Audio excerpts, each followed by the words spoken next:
സൗജന്യം. നമസ്കാരം. ബഹുമാനപ്പെട്ട അധ്യാപകരെ, പ്രിയ കൂട്ടുകാരെ, ഞാൻ ഇന്ന് പറയാൻ പോകുന്ന വിഷയത്തിന്റെ പേര് ഗാന്ധിജി.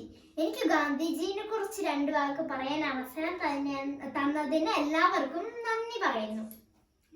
എല്ലാ വർഷവും ഒക്ടോബർ 2 ഗാന്ധി ജയന്തിയായി നമ്മൾ ആചരിക്കുന്നു.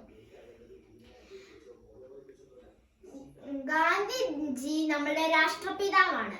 1869 ഒക്ടോബർ 2 ഗുജറാത്തിലെ പോർബന്തറിലാണ് ഗാന്ധിജി ജനിച്ചത്.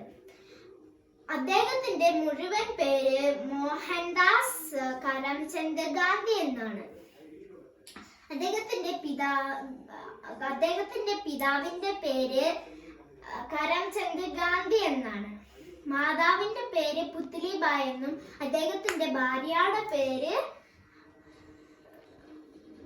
കസ്തൂരിബായ് എന്നും ആയിരുന്നു. ഇന്ത്യയുടെ സ്വാതന്ത്ര്യത്തിനു വേണ്ടി പരിശ്രമിച്ച ധീര നേതാവായിരുന്നു ഗാന്ധിജി.